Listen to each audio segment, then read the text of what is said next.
Hello students, आपका एक बार फिर से हमारे चैनल पर स्वागत है।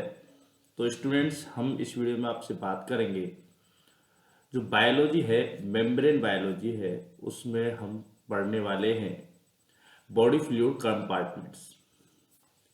तो आज का जो हमारा टॉपिक है वो है बॉडी फ्लूइड कंपार्टमेंट्स। इसको हम पढ़ेंगे।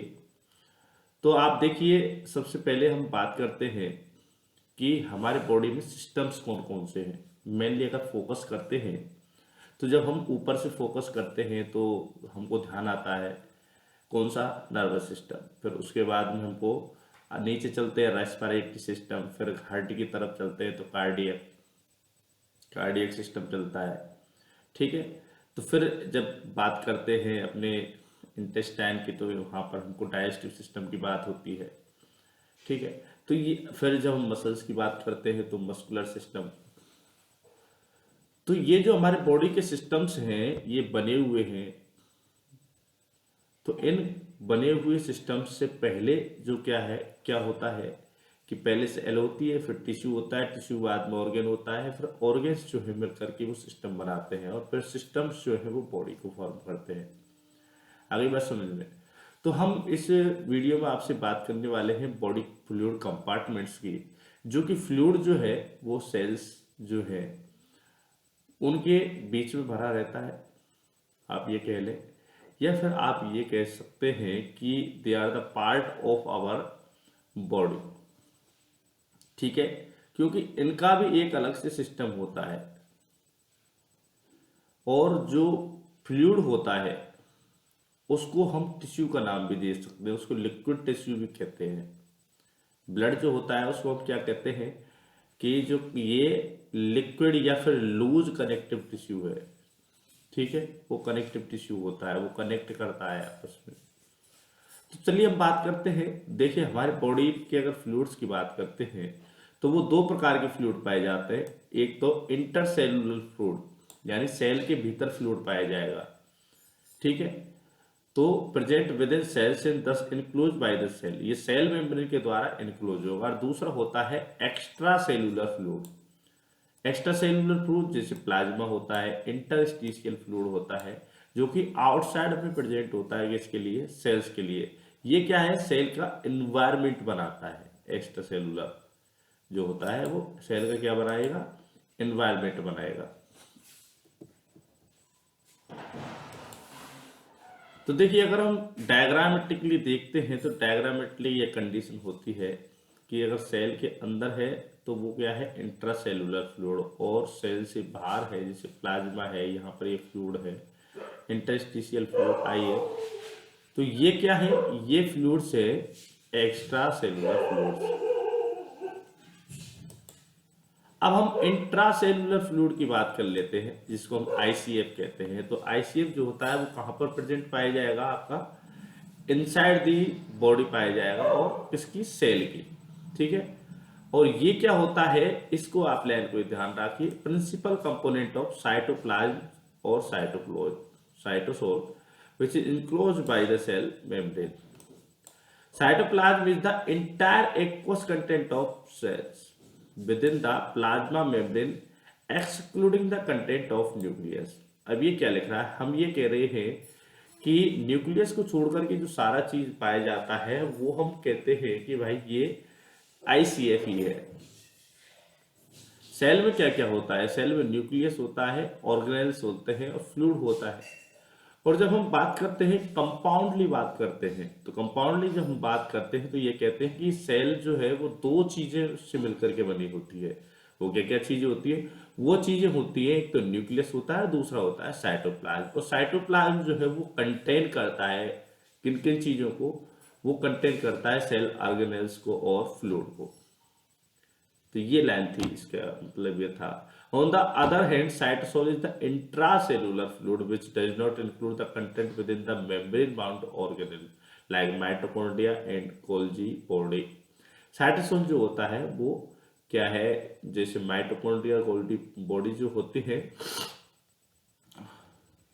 वो कंटेंट जो होता है वो इंक्लूड नहीं करता है। इंटरसेलुलर जो फ्लूइड होता है वो उसको साइटोप्लाज्म वाले को, जो अदर ऑर्गेनेल्स का फ्लूइड है उसके साथ नहीं होता है, वो मेम्ब्रेन बाउंड जो होते हैं उनका फ्लूइड होता है।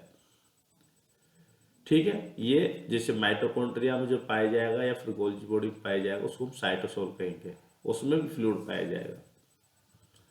The pH of intercellular fluid is 7.4। तो इसका पीएच आप ध्यान रख लें कि वो कंपटीशन में आ जाता है।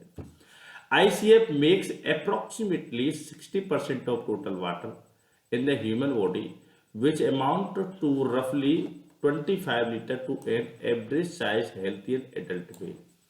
ICF जो होता है इंट्रासेलुलर यानी सेल्स के अंदर पाए जाने वाला जो फ्लूइड है वो 60% होता रहा है हमारी बॉडी का वाटर जो होता है उसका 60% होता है। ये करीब अगर नॉर्मल ह्यूमन बीइंग की बात की जाती है तो ये नॉर्मली में ये 25 जो है लीटर कंटेन करता है अपने आप को।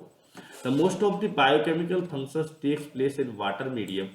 The cells regulate the water content and keep constant by exchanging the material within extracellular fluids. Body cells can not perform their normal function. अगर फ्लूइड नहीं होगा, वाटर नहीं होगा, तो अगर इंट्रासेलुलर फ्लूइड नहीं होगा तो जो सेल्स है वो अंदर फंक्शंस को नहीं कर सकती है, रिएक्शंस को नहीं कर सकती है। ठीक है, इफ ए सेल है excess water it may burst. अगर ज्यादा वाटर भी हो जाए, कम होगा तो भी दिक्कत है, अगर ज्यादा हो जाएगा तो भी दिक्कत है। दोनों प्रकार की दिक्कत आपको फेस करनी पड़ेंगे। अब इसके बाद में हम बात करते हैं, जब इंटरसेलुलर की बात कर लेते हैं तो हम एक्स्ट्रा सेलुलर की बात करते हैं। The term extracellular means denotes the all body fluids that are present outside the body। ठीक है, it accounts for approximately 1/3 of the total body water। The ECF subs an internal C from the cells take up oxygen and the nutrients, in turn discharge metabolic waste products into it। It has optimum 7.4 pH, which is required for normal functions of the cell। The extracellular fluid comprises three kinds of fluid: the blood plasma and the interstitial fluid IF that surrounds all body cells except blood cells, and transcellular fluid which is water-based fluid released by the special cells of body। तो जब हम बात करते हैं कि extra cellular fluid की बात करते हैं तो उसमें कहते हैं कि 3 प्रकार के फ्लूइड होते हैं। वो कौन कौन से होते हैं? ब्लड होता है, प्लाज्मा और इंटरस्टिशियल फ्लूइड होता है। यानी कि सेल के बाहर का जो फ्लूइड है वो क्या है? एक्स्ट्रा सेलुलर फ्लूइड है, ECF कहा जाएगा। और अगर हम बात करते हैं, जब बात करते हैं ट्रांस सेलुलर फ्लूइड की, तो ये वाटर वेस्ट फ्लूइड जो है रिलीज होता है, वो कई बार क्या है, स्पेशल सेल्स जो होती है ना वो रिलीज करती है, जैसे सेरोमनस ग्लैंड्स जो होती हैं वो रिलीज करेंगे। ठीक है, तो ऐसे फ्लूइड्स होते हैं। अगर हम प्लाज्मा की बात करते हैं तो प्लाज्मा को हम पढ़ते हैं तो ब्लड जो होता है उसमें 2 चीजें होती हैं, एक तो सेल्स होती हैं प्लस प्लाज्मा होती है। तो प्लाज्मा क्या होता है? प्लाज्मा जो होता है वो सीरम जो होता है उसी का दूसरा रूप होता है। दोनों में अंतर थोड़ा सा इतना हो जाता है, एंटीकोगुलेंट का फर्क आ जाता है। प्लाज्मा विदाउट एंटीकोगुलेंट, ठीक है, तो वो कहा जाएगा जो सीरम जो होता है उसमें एंटीकोगुलेंट जो है प्रेजेंट होते हैं। प्लाज्मा जो है उसमें एंटीकोगुलेंट डाल देंगे सीरम में तो वो प्लाज्मा बन जाएगा, वो कोगुलेट नहीं होगा। अगर हम बात करते हैं इंटरस्टिशियल फ्लूइड की बात करते हैं तो एक्स्ट्रा सेलुलर फ्लूइड जो है ब्लड कैपिलरीज और ब्लड सेल्स के बीच में ट्रेवल करता है, वो इंटरस्टिशियल फ्लूइड होता है। यानी फ्लूइड के बीच की चीजों के बीच में जो ट्रेवल करता है हम उसे इंटरस्टिशियल फ्लूइड कहेंगे। इसी प्रकार से अगर हम ट्रांस सेलुलर फ्लूइड की बात करते हैं तो small portion of the body water found within the epithelial line spaces. तो एपिथेलियल जब हम पढ़ेंगे ना वहां पर बताएंगे आपको इसमें ट्रांस सेलुलर फ्लूइड पाया जाता है। एपिथेलियल सेल्स की जो हल्की हल्की स्पेस जो होती है उनमें जो फ्लूइड पाया जाता है वो ट्रांस सेलुलर फ्लूइड होता है। बाकी की बातें जो होंगी हम अगले वीडियो में बात करेंगे। तो दोस्तों आपका हमारा जो लेक्चर है वो कैसा लगा आप हमारे लिए कमेंट करके बताएं। हमारे चैनल को सब्सक्राइब करें और हमारे साथ में बने रहें।